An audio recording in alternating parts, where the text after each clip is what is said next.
But if I have my headphones in and you see me in the middle of a workout, please don't ask for a picture or video thing. Yeah, that's He's like, fair. please don't. Yeah. Absolutely. I mean, that's a total distraction. And what people don't realize. Unless you're off season, Phil. Yeah. But even then, I mean, I'm still working. And could you imagine always having someone do that creepy shit with the camera, with the camera phone? They forget that you're holding heavy weight. Yeah. And that's the biggest problem is that here you are trying to focus. And imagine doing like a 500-pound squat or something like that, and you hear snap, snap, or this, that, or someone doing the corner face selfie on you, and you can get injured. So, Yes. Or if your technique's out, who knows? If your technique's off, then you got the lifting warriors like, God. we get Mr. Olympia. Oh. How about the rounded back, bro? Yeah, doing deadlift or something. I'll post boxing and be like, dude, head movement. I'll look and it's like some 16-year-old in his basement. I'm like, God damn it, man. So that's the more difficult part, and we're finding it more with, and I hate to say it, but with the millennials more than ever, is that they'll be in there flexing with their shirt half up and this and that, and you're like, hey, man, you're in front of the dumbbell rack doing this. You got to show some better gym etiquette and stuff like that. So fortunately enough at arm wrestling, you've seen it, we have more middle-aged guys that have been around weights long enough to kind of like slap these young kids up and say, hey, look, that's not how we get it done.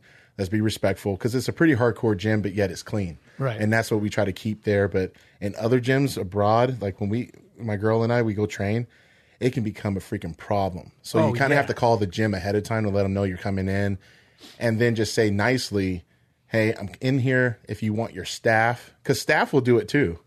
Oh, for You sure. know, the staff will do it too. Oh, yeah. So you got to let them know ahead of time, I'm coming in, we're going to train.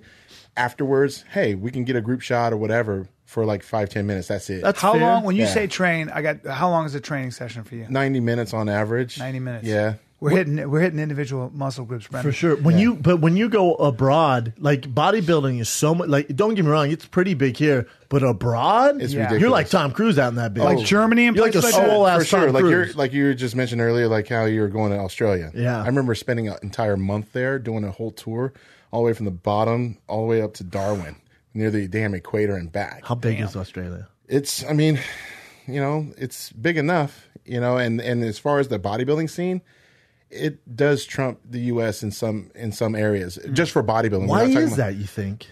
I don't know, but I do know this, that at one point in time, Schwarzenegger was down there quite a bit. He did a lot of seminar down there.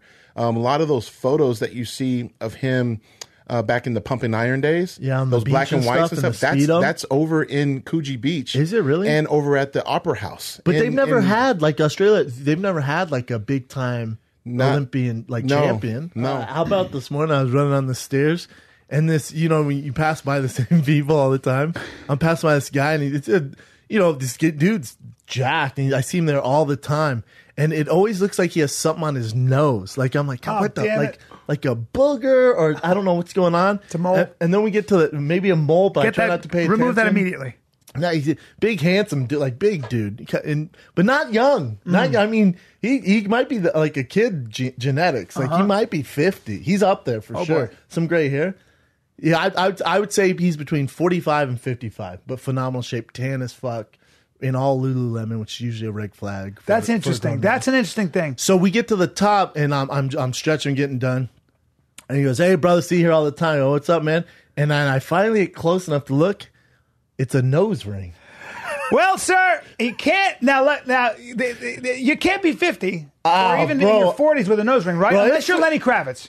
Unless you're Lenny Kravitz. And even then, Lenny after a while, can pull it off. He can pull it off, but Johnny Depp is still dressing like he's Not with the nose ring, though. a wizard. No, Johnny Depp dresses like he's Jack Sparrow 24/7. Yeah, and like he's when you're adjusted the 53 or whatever he is, that now it's getting a little bit. Hey, Johnny, too many necklaces. A little bit. No, this dude. A little bit. This dude had a earring Like you're on his jingling nose. every time you walk. And dude, I was going. That's an earring. I immediately judged him. Yeah, I've seen guys with And who are, one of the best, and had a spray tan, and then the all Lululemon. That is a red flag. You cannot Big be in the red Rough flag. House Sunday Club if you can't have be in all the that Rough House shit. Sunday Club, There's bro. you can't have nose ring. you're not in the Rough House Sunday Club. When's the last time you saw a man with a nose ring besides Lenny Kravitz? Go. I See him there all the time. Can I tell you something? If he listens to this, he's gonna be like, "Fuck you." My boy, You're in Lululemon. Bring my it, boy bro. in Seattle, Rob, who owns Amped CrossFit, which I recommend you go in Seattle. Awesome gym. He is a CrossFit instructor, young, very good looking. I think he's black and Jewish. He's got some mix. Either way, he's this really good looking guy.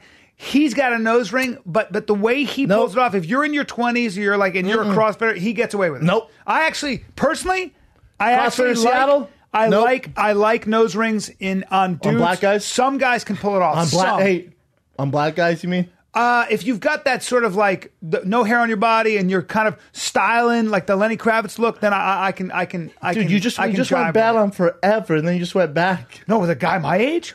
With the spray tan? That's a big problem. Here's a public announcement for any man listening to this fucking show. If you have a nose ring, you're not Tupac or Lenny Kravitz, take that shit out. I'm going to show you the before and after video on my Instagram and Facebook. I think it's on my Facebook right now, my fan page.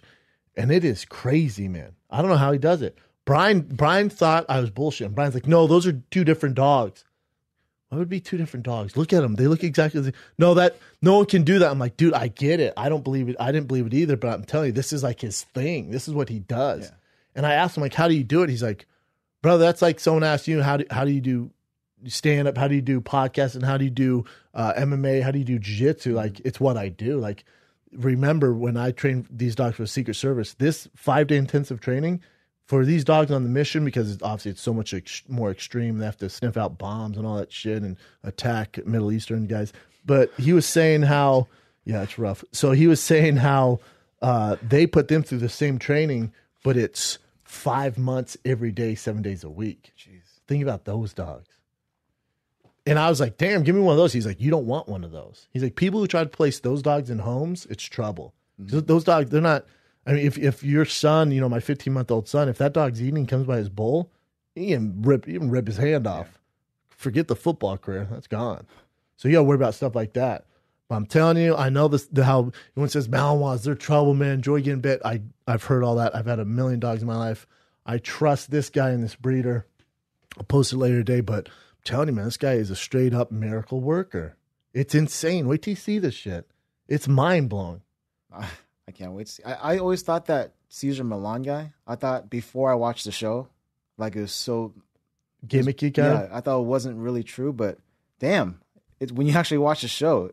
Yeah, legit, right? Bro, crap, yeah. You ever seen Cesar Millan get bit? No. By a lab? You ever seen that? A lab? That's fucking hilarious. It's a chocolate lab fucks his hand up. Of all dogs. He's all, tss, tss, and then he's like, just stay there. I got this. God damn it. All right, I'm bleeding. Yeah, this lab's like, get the fuck out of here, bro. You never seen him get attacked? No. Oh, it's hilarious. Wow, lab. You guys need to YouTube that on your own time, but it is hilarious. Yeah, Chocolate Lab says, not up in here, Caesar. Real problem lab. Who has a problem lab?